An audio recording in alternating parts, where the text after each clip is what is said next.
Hi there, traders. Welcome to Blueberry Markets live stream on the 1st of August. Brand new month, brand new ideas for the month ahead. We're going to be discussing a little bit of data coming up.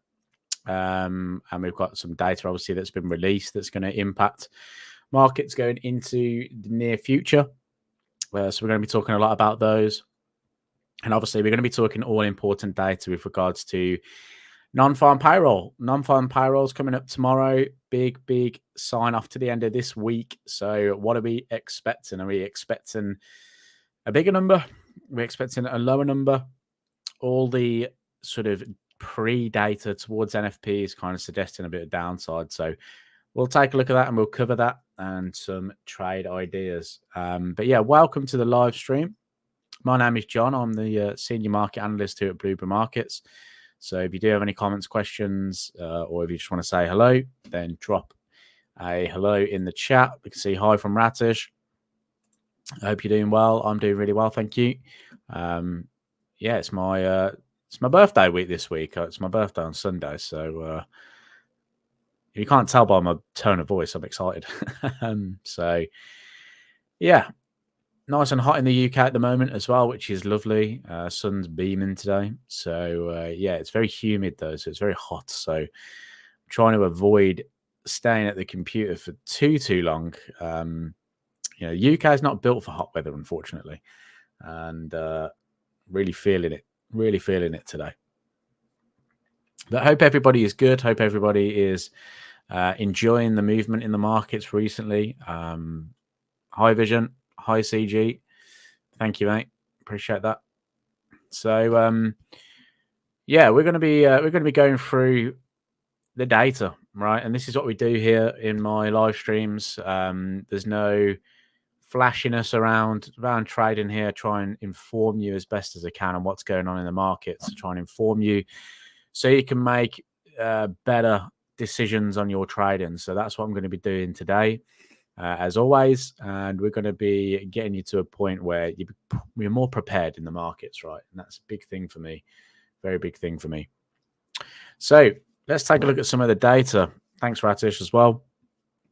Let's take a look at some of the data coming up, right?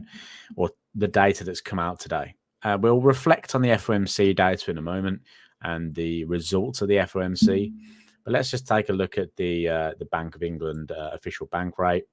So there was a couple of changes here, a couple of changes that are noted. The first change, MPC official bank vote rates, a little bit different to what we were expecting, right? A little bit different to what we were expecting. We're expecting 6 members to call for an interest rate cut, and we only had 5. Okay, so there wasn't as much, let's say, interest in a cut than what we expected. Okay, and the reason being is that this was a sort of 60% probability that we were going to get a cut today, and that's mainly due to the fact that we've had some decent data in the UK as well. But they are now pointing for, further cuts. We've got inflation at that 2% target. So as long as that remains the same, we'll likely see further cuts from the Bank of England. Now, we reduced rates by 25 basis points, bringing the rate down to 5%. And I really like pound shorts, really like pound shorts at the moment. So we're going to take a look at very much around pound short at the moment. There's a lot of factors that come into this for me. So if you are a pound trader, let me know in the chat, because you should be looking really potentially to look for some pound weakness to come. That's what I'm looking for.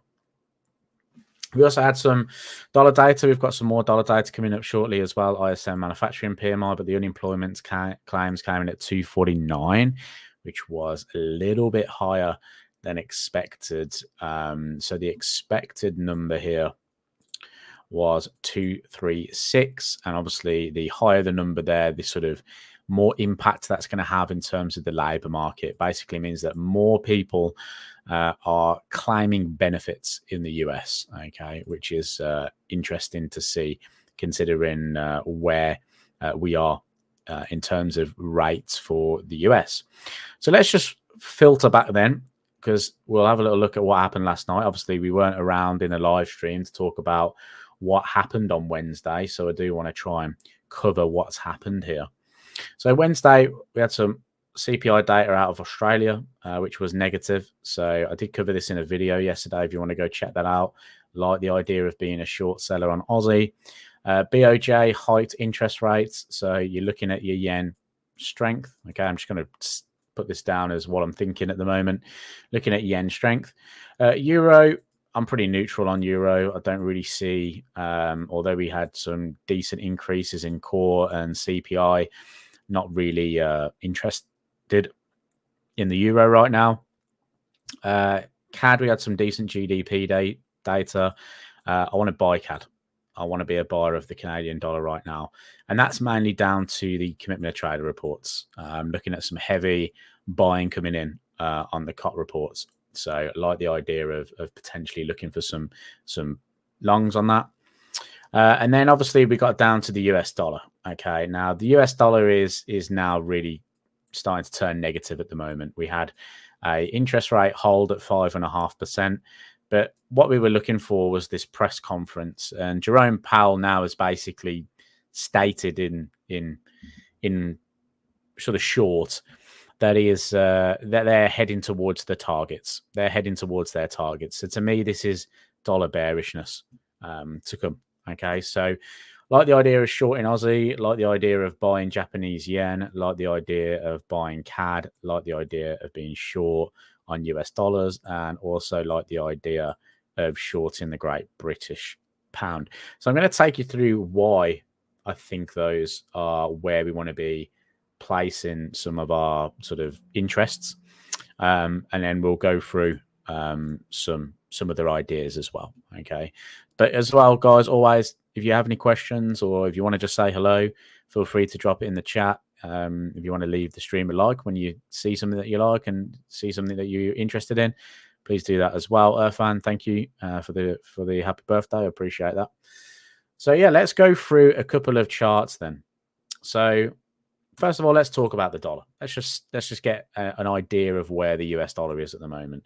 We're still trading at this massive level of support, this 104 handle. Okay, seems to be a bit of a tough number to crack for dollar traders at the moment. Now, I didn't really expect a significant move from the US dollar because of what Jerome Powell said.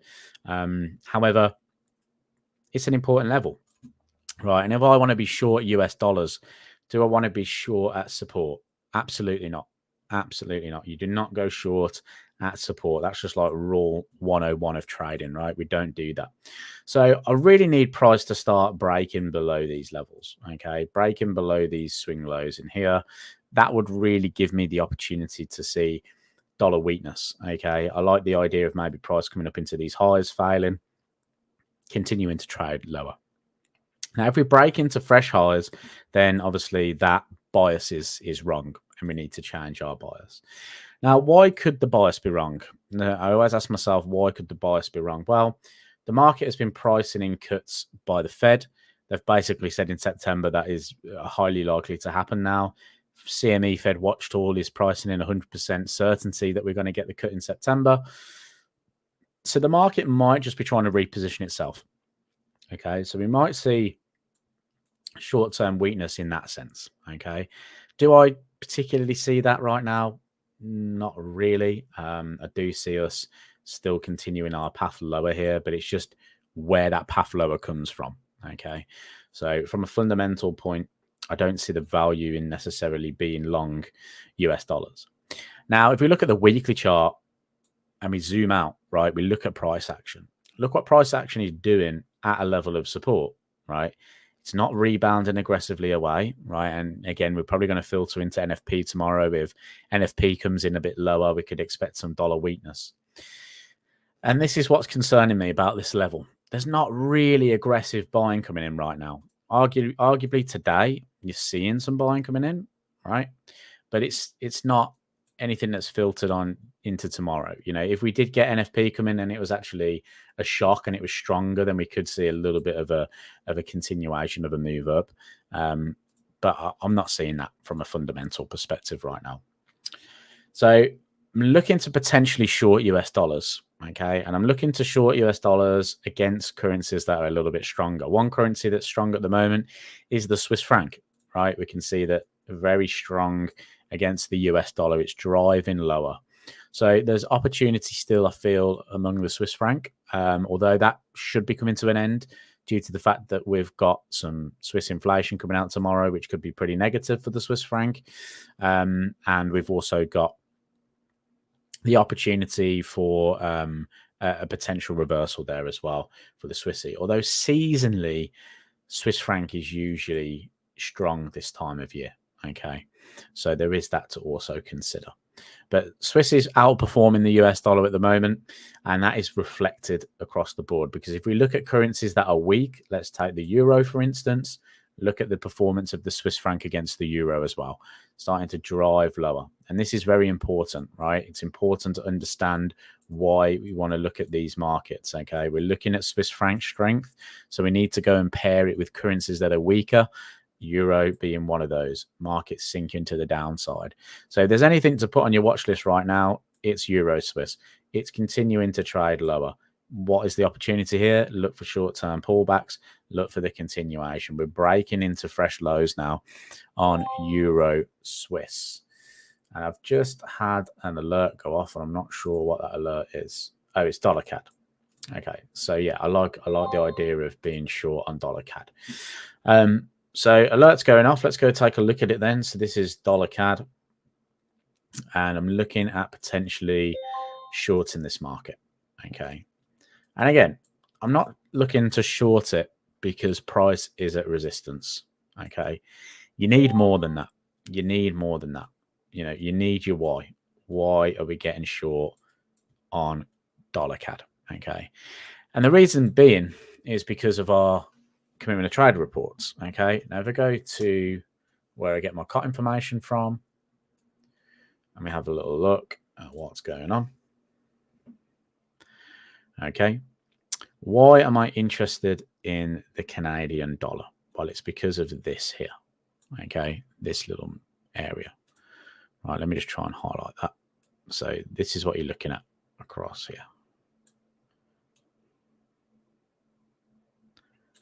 Okay, and what I'm looking at is a very, very strong commercial positioning, okay, at extreme levels, okay. And what that usually means is there's a potential top coming, right? That usually means there's a potential top. Now, what you would see in these kind of situations, because a lot of the people go and follow the non-commercials, because the non-commercials are things like your hedge funds, right? They're traders. These are people that are actually in the markets to make money. So naturally, you want to go and follow these, right? Because they're in it to make money, okay? So naturally, you want to follow them. Ignore my awful handwriting with the mouse. But essentially, what do the commercials do? They're massive hedgers. Okay, they hedge their positions. Why? Because they're not in the money. They're not in the markets to make money. They're in the markets to hedge international business risk. They're essentially trying to hedge their business risk. Okay, now that's important because there becomes a tipping point in the market. Okay, and this is why I'm very much looking to short pound CAD right now, because the commercials are buying at levels we have not seen for a while. Okay, and they're buying at extreme levels. Now, if someone's buying at extreme levels, what are the non-coms going to do, right? The commercials are buying heavily. The non-coms are going to sell very heavy. Okay, now they typically sell very aggressively at the top of the market. Why? Because they're trying to get the last little push. And then what you'll see from next week, probably if we do start to see some CAD strength into the market, next week they'll end up taking some profits and the contracts will go down. Okay, the contracts will go down. So that's just something to take note of. Sorry, guys, I'm just eyeing up a couple of moves here in the market. So let me just answer a couple of questions. Sorry, Ratish. Where are the COT charts from? These COT charts in particular are from Markets Made Clear. I'll just change the thing there. I need to go back to name. Change the filter there.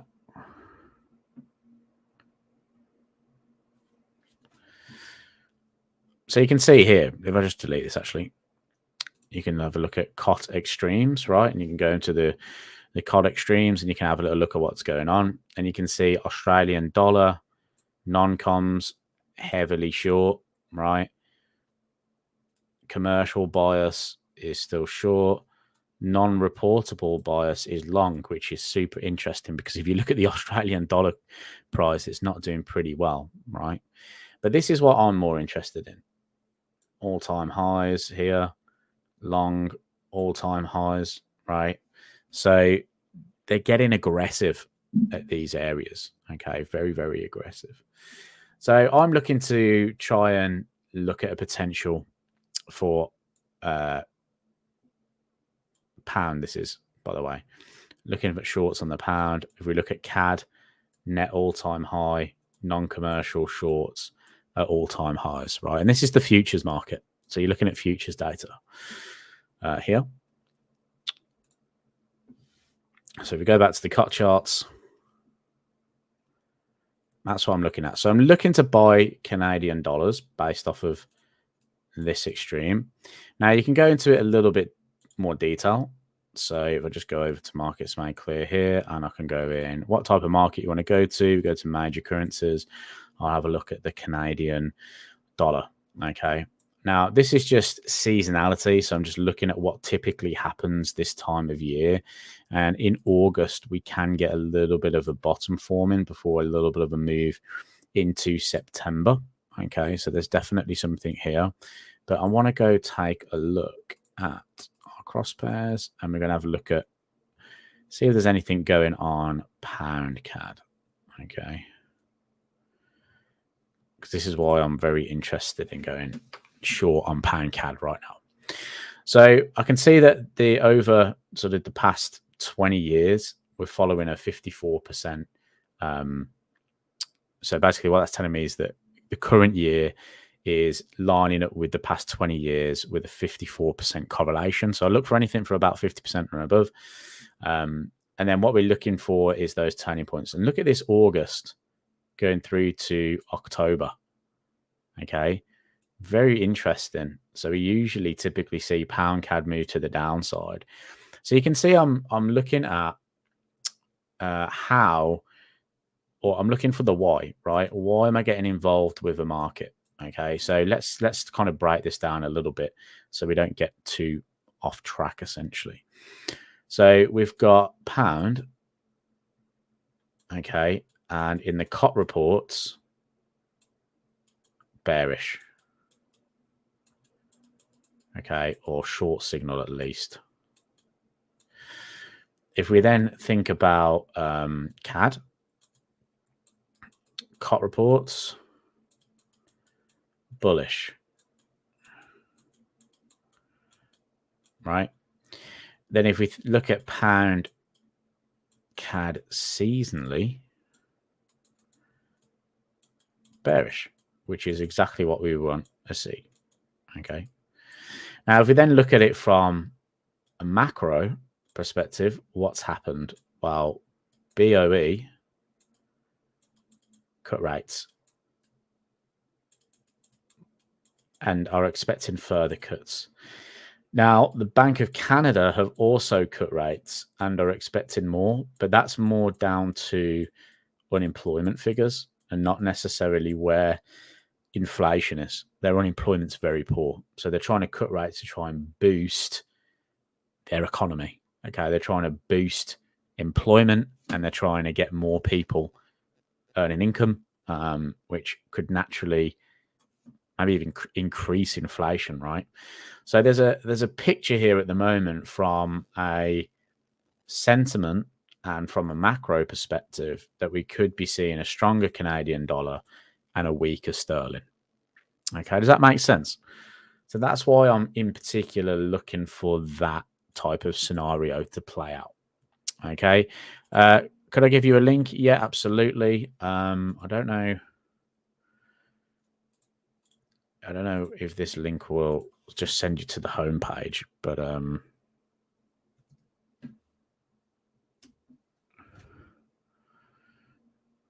don't know if that will send you to where you need to go. Let me just see if I can get the home page up. Let me just search it in Google.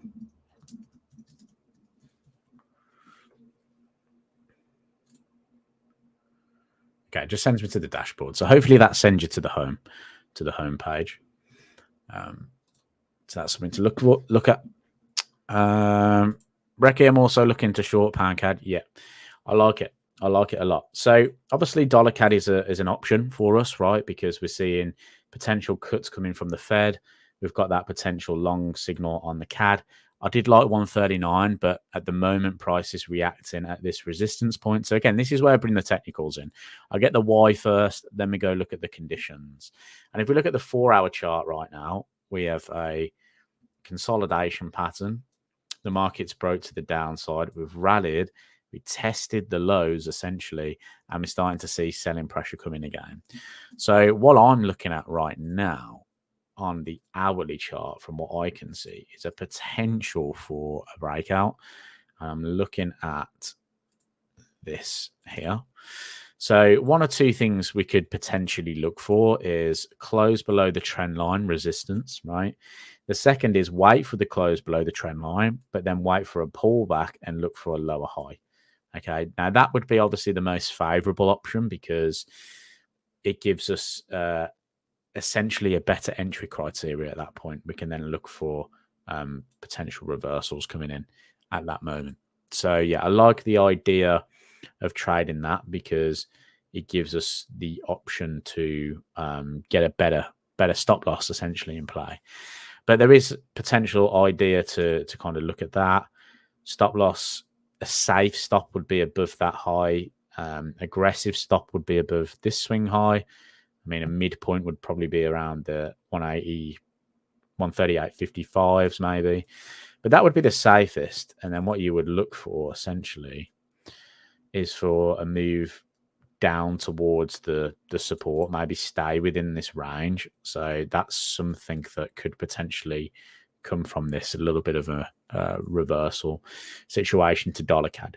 But like I said, pound CAD is probably my favored market to have a little look at because of the conditions. Now, I have taken a short on this. I'm actively short on this. Basically, what I was watching yesterday was this little breakdown here. So if you look at the hourly chart, you can see that there was, again, this pattern that we've probably been calling out all the time, where you get a base forming in the market, and then you get a little rally away, then a hold, and then a breakout off that. So I took a position underneath this candle low. My stop loss is currently, where's my stop loss? 177.95.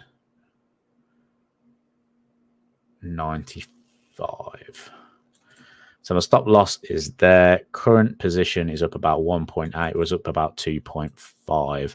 I'm looking to see if we can kind of come down towards these areas, 175. That's what I'm kind of looking for on pound CAD. Okay.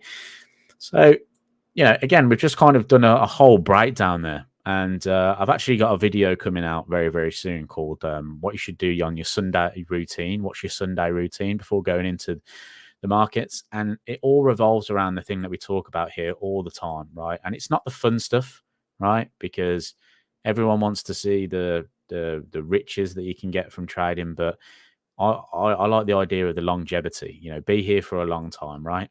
So you got the why. Why have we got into this market? We've already studied the COT reports. We've studied seasonal reports. The only thing we haven't really studied in this was strength and weakness, which is a big part of it.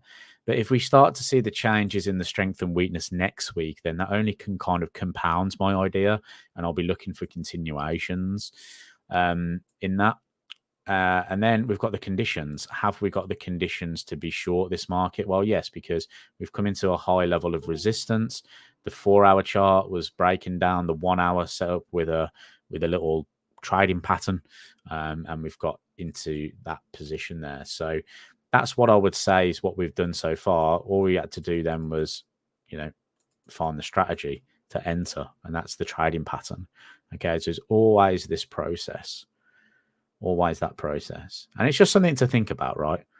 I want to try and get you to think outside the box. What is your goal? What's your goal with this? Is it bragging rights your goal, or is your goal to, change your life? Then you want to do it like this, right? You want to do it like this. You want to be able to be consistent. So you want to look for why you get involved with trading. What are your conditions? What's the strategy? Okay. That's just my opinion. You might think it's rubbish, so you can do what you want with that. But yeah, that's the way I kind of look at the markets at the moment. We are seeing a little bit of a bounce in Kiwi. I did like the idea of Kiwi shorts this week, but my only concern was we were at this major level of support. Okay, we were at this major level of support, and when price is at that resistance point, the idea of a reversal is a little bit more. It's more likely to get a reversal at that point, essentially. So we're seeing a bit of an upside in Kiwi, so not too bothered about Kiwi. I did like the idea of being short Kiwi Swiss because of the price action that's going on here. Very shallow pullback forming in here at the moment. But yeah, not really getting much from that. I was looking at this 4-hour time frame and looking at the sort of oscillation here, and maybe if we got a break out of that oscillation, it could be the continuation down. So just looking at that really, but nothing really jumping out at me in terms of that. Really speaking, I just like the idea of trying to get a hold of CAD. So CAD's something I'm actively looking to buy. I mean, another option we could probably look at is EuroCAD. Like I said, I'm a bit neutral on EuroCAD at the moment. But if we come look at this market here, we can see that we've been a little bit range bound. Arguably, we've sort of started to trend a little bit higher here in terms of our lows are getting higher. But look at this weekly chart. We're breaking that weekly low. So there could be an idea of seeing price trying to trade a little bit lower here, maybe a little bit of a decline. So I like the idea of maybe being short on EuroCAD as well. And if we look at the 4-hour chart, you can see the change in direction at that resistance, consolidate, break, lower highs. So maybe if we kind of touch the 200 here, might be a pullback opportunity for us, or for us to have a little look at to form an opportunity around. So yeah, quite like EuroCAD as well. So yeah, I'm just actively looking for CAD at the moment, actively looking for pound. Now there's one market we could have a little look at, and this is more of a seasonal play, but you typically can see an opportunity form on Euro Pound. If I can delete that, I'll just bring back in the data here. Let's just go to Euro Pound.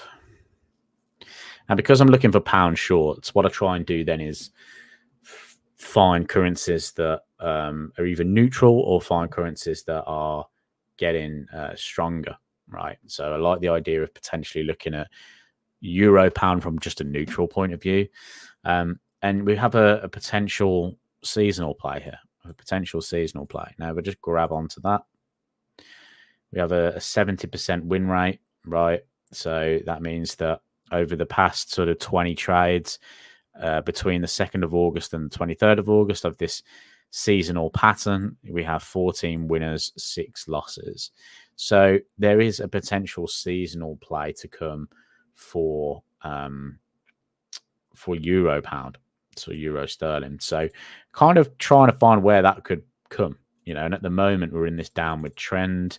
If we look at the daily chart, we're just kind of going sideways right now, so don't really see much impact here. The market's just kind of, if we had a breakout, then I would be inclined to have a little look for some upside. You got these kind of areas that we can target for bullish moves, but right now I don't really see anything. if I was trying to, I don't particularly like doing this, but if I was trying to kind of force fit something, I could say that maybe we were getting a bit of a sort of base in and around this area. We're starting to get higher lows. You know, close above that area could be an option for us on euro pound. But yeah, at the moment, I don't really see anything kind of forming here too much right now. So I'm gonna have to sit on our hands a little bit on this one. I feel going forward, might just have to just wait a little bit on a euro pound opportunity. But yeah, starting to see some decent moves coming, especially like I said in that CAD market. CAD yen starting to feel get a little bit bullish. I mean, dollar yen. You know, let's talk about dollar yen for a moment, because the macro here has really changed. The macro here has really changed. We've had a Bank of Japan that have hiked interest rates seasonally as well. The Japanese yen can be quite strong until the end of August. So if I can just kind of bring this data in again, think about why we're looking to get involved in the markets. Now, looking at a COT report, we're not really seeing anything, I would say, that's major in terms of like where they're positioning themselves. You know, we did have a signal which formed around the 8th of July or the 1st of July. We had a signal where long contracts on the commercials were at the highest they've been for a good while. So if a little look here and just zoom back a little bit. Right, they're at their highest levels since 2015, July 2015, right? And you can see what happened there. Look, we had that run up on yen, and this is yen futures, so you just need to flip it and inverse it for dollar yen, right? So you got that move higher there. Could we see a potential for that, right?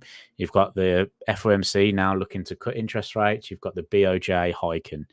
Inflation starting to bubble a little bit in Japan.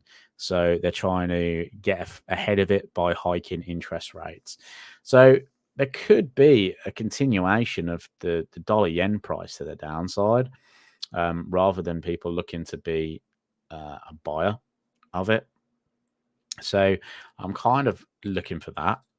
If we look at the Japanese yen on a seasonal perspective, it's got a decent signal here. You got a 51% correlation with the election year. You got a 50% correlation with the 20-year average, and the current year is following that quite tightly right now. So if you look at the potential top, it usually comes sort of mid-August, where you can see a little bit of downside. So I actually think there's a little bit of strength still left in the Japanese yen, and, you know, kind of actively looking for that. Now, if we look at dollar yen right now, you know, very bearish this market. It can be a very scary market to try and jump in on, because, you know, I haven't touched it and missed out on this overall move, really.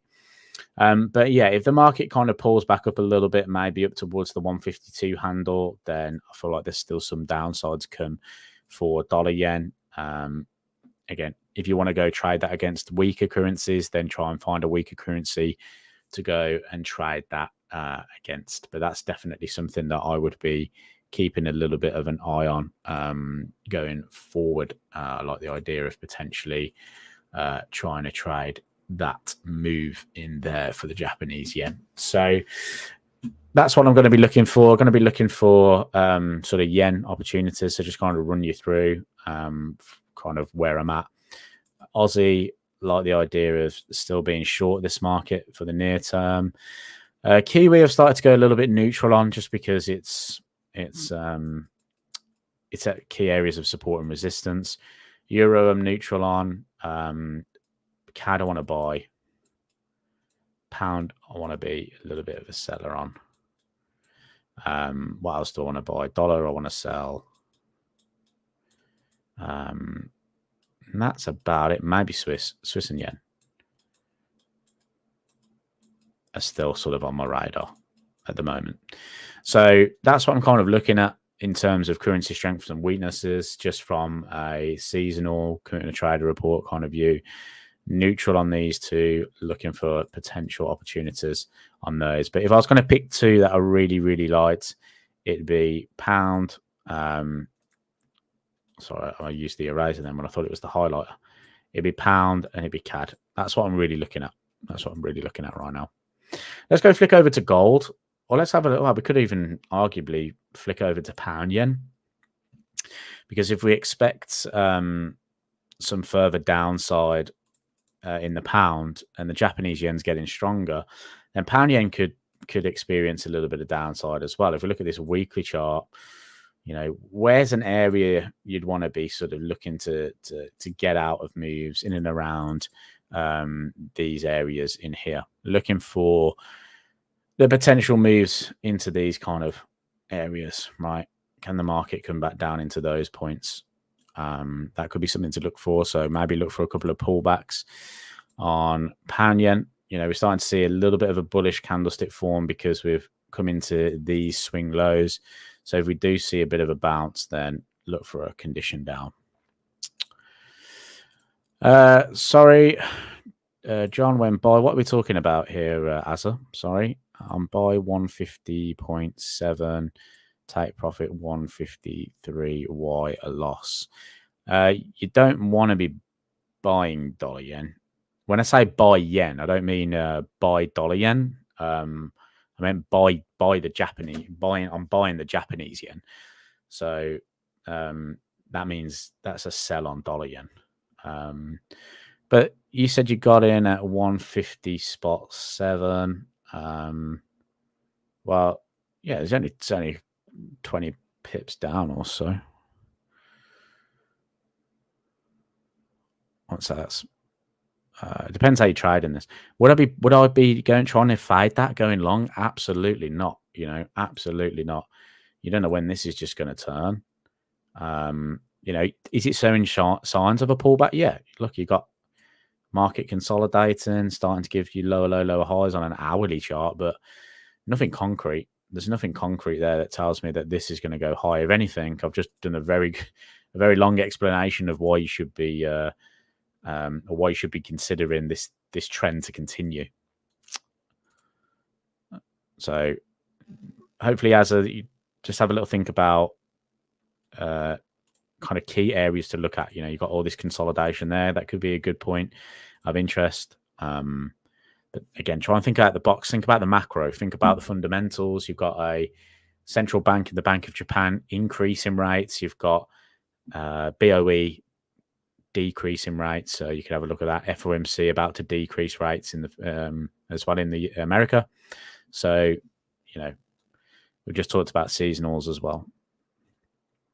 So unfortunately, as of that, you know, unfortunately that's part and parcel of trading is losing, but hopefully you can turn that around and yeah, trade your plan, trade your strategies. Irfan, the only trade I took this week was longs on Nat Gas an hour ago. Irfan, I'm pretty sure you talk about Nat Gas a lot. Are you a commodity trader by any chance? Let's have a little look at Nat Gas. And if you're a commodity trader, go take a look at corn. Let's have a little look at corn.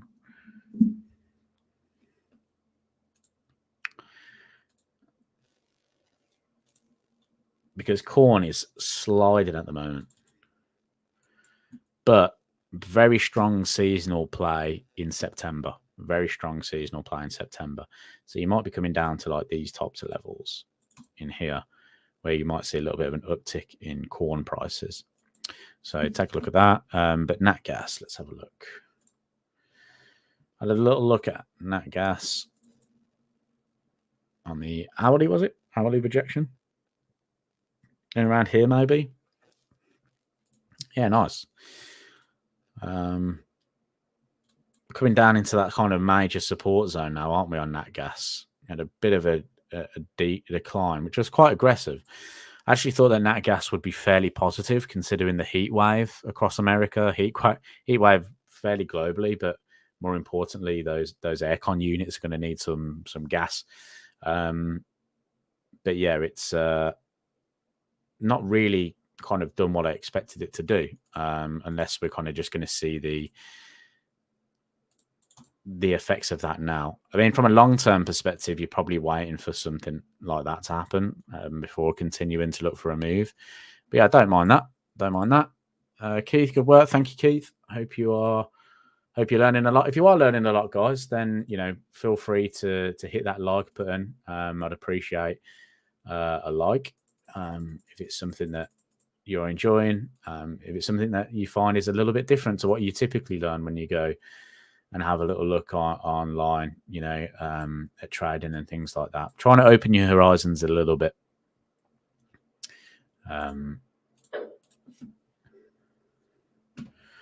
Dollar CAD continuing to drive lower right now. So we're seeing a little bit of CAD strength. Let's have a look at Aussie and Kiwi, because commodity currencies have been really poor recently. Kiwi is still feeling a bit of upside. Aussie the same. CAD the same. So we're definitely starting to see a little bit of a flip in terms of the commodity currencies doing a little bit better. Gold's obviously still performing pretty well. And this is something that we spoke about at the very beginning of the week. If you follow my week ahead analysis videos, I said on Monday or Sunday when I produced the videos, I said that we're likely going to see a continuation in gold to the upside. And the reason being is because when you get these high impact news weeks, you can often see the market move from risk on to risk off, and the market can favor safe haven assets. Gold being one of those safe haven assets, gold has continued to drive higher. So I still like ideas on this. I still think that it's a good option to look for ideas on gold. The only thing I would say I would air caution on is the fact that you've got NFP tomorrow. But yeah, that's performed pretty well this week. Market continuing to drive higher around gold, potentially breaking that 25 sort of 30 barrier there. So yeah, quite like the idea of seeing new all-time highs on gold. Again, this kind of brings me back to the commitment to trader reports, and if we have a little look at gold futures, we're not at the zero anymore, which would be ideal for shorts. We did have a little bit of a signal there, but what's more important, right, is to see where those short contracts are relative to price. And what I look for is extremes. So the last extreme I can see is here, okay, and the short contracts, or the highest short contracts, were at 448k, okay, and we're not there at the moment. You can see on that line there, we're not near those extremes. What happened when we were at those extremes? We can see we fell from that $2,000 level, ended up down towards the sort of $1,600, right? So I'm only interested in a top coming in gold when we've reached these types of extremes, right? And it just kind of tells you a story, really, doesn't it? That yes, we're seeing commercials now increase their selling, but it has decreased a little bit from last week. But they're not selling at levels that would be considered aggressive, in my view. And that's the difference. So that's why I think gold prices are still likely to climb. We've got a little bit of weakness coming in the US dollar as well, which is also adding fuel to the fire. So there is the opportunity potentially to see gold prices break into all-time highs. And I will be looking to short gold if we get to these types of extremes on the chart. So what we're basing it off is, when's that? March, 14th of March, 2022. Go and have a little look at what happened on the chart there. That's what I'm going to be looking for here at the moment. Obviously, non-coms buying again aggressively, because that's what they do. They'll try and buy that market because they're trend traders, and they'll try and follow that. What other ones can we look for? Maybe gas there. Dollar index coming up as a big short potentially. This was what I was talking about in terms of corn, right? Cotton, Irfan, if you're a big commodity trader, cotton as a potential opportunity on. That's if you tried commodities. I'm just assuming because you tried natural gas. Joffrey, could you give me an example of an entry on a 15-minute time frame on a pullback with your strategy? Yeah. When was the last time I tried it on a 15-minute time frame? Be a while ago. I think the last kind of opportunity that I took on a relatively smaller time frame was Aussie CAD short the other day, or last Tuesday, which was here. I took a short there on a 30-minute time frame, targeting the support that was over here on a higher time frame. So how you could trade this, right? Okay, so what I'd do is I'd be on my daily chart and I'd be highlighting levels of support and resistance, right? So in around that zone there. I like the idea of price coming back into these types of levels because it was a consolidation. Wanted to see price come in and kind of retest those. So I went on to the 4-hour chart, and what I typically look for is, if we're in we're in a phase, right? This is what I call phases. So you could have a phase 1, phase 2, or you could call them sort of, I like to call it impulsive. I get told off by one of my old tutors, one of my old mentors, if I called that an impulsive phase. He didn't like me calling it impulsive. And then you've got a retracement phase, right? So let's say this is the daily chart that we're talking about. Now, within that daily chart move there, you're going to have phases within that. So if we look at the 4-hour time frame, you'll have lower lows, lower highs, then you'll have higher highs, higher lows, right? And then what I'm looking for is that turning point there. So what you typically see is some kind of pattern form. So that's usually things that I look for are like a double top. Okay, so when the price makes a equal high, essentially, I'll look for trying to trade that, because what I'm kind of finding from that is that price is failing to make new highs. I'd be looking for head and shoulders because there's a potential shift in momentum there, or I'd be looking for price to come into the level, reject, do something like this. So that's what I was looking for on the 4-hour. And if you look, price is in that retracement phase because we have higher low, right? Market came into that resistance and just held. It held at that resistance level.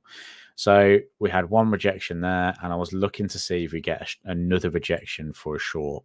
So because we were coming back into those 4-hour highs, what I'm constantly looking for on these highs is a failure of the high in the retracement phase. So if I look at this 30-minute time frame, what I did was I looked at price action and just looked to see if we were rejecting that area. And we did. We had that bearish engulfing candle. Well, it's not quite an engulfing candle, but it was a very strong bearish close. So I ended up getting short here. On a 15-minute time frame, again, very strong bearish close from the level, lower low, lower close pattern you could look at. Or I try and identify a move away and a consolidation, and then I'd look for some kind of breakout opportunity. But obviously that was overnight data out of Australia and China that drove prices lower there. So that's what I would be looking for. I can't remember the last time I took a move on a 15-minute time frame. It's been a minute. I've been looking more at like the 30-minute, 1 hour, sometimes even the 4-hour for opportunities at the moment. So, yeah.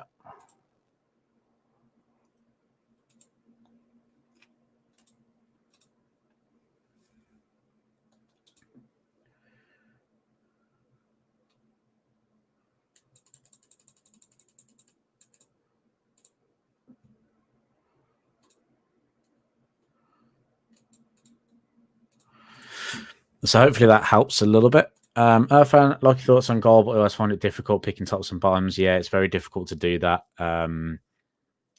Yeah, I wouldn't. It's not my choice to look for stuff like that. What I was kind of referring to is that I expect a top to come when the extremes hit that high on the commitment of trader reports. So if we did start to see price action reflect that, then we know that there might be a potential top coming. Yeah, more often than not, I lose money there. How long do you stay in your trades? It varies. It varies from time to time. I don't like holding trades over a weekend. So if I can be out by the week, then I will do that. I'd typically close on a Friday, especially lately because of all the random political headlines we're getting at the moment. We're seeing lots of gaps in FX, so I don't really want to be holding over the weekends, really. So yeah, I've definitely kind of changed my thought process on those. So yeah, I try and close out on a Friday if I can. So yeah, I'll try and do that before the end of play on a Friday. How long do I typically hold trades for? A couple of days really is the kind of max that I'm trying to look for. I try and get the burst right into support, take my money, and then if I get a pullback, I can look to try and get in again. I don't try and hold it for weeks and weeks and weeks. I just don't like doing that. Okay then, guys, we've been going for about 50 minutes or so I'm probably going to call it there. Obviously seeing a little bit of downside in the US dollar again at the moment. We do have manufacturing PMI, I think, coming up in the US in a moment at 3 o'clock. ISM manufacturing PMI coming up in 7 minutes. So be aware of that. But yeah, I'm going to leave it there. Hopefully you enjoyed this session. Hopefully you learned something new. If you did, then please hit that thumbs up button. I'd appreciate that. Lets me know that you enjoy the analysis. And yeah, thank you all for watching. And I will catch you all next week on Tuesday. So cheers, guys. Thank you, everyone that commented and asked the question. I appreciate you all. Have a great weekend, and I'll speak to you then.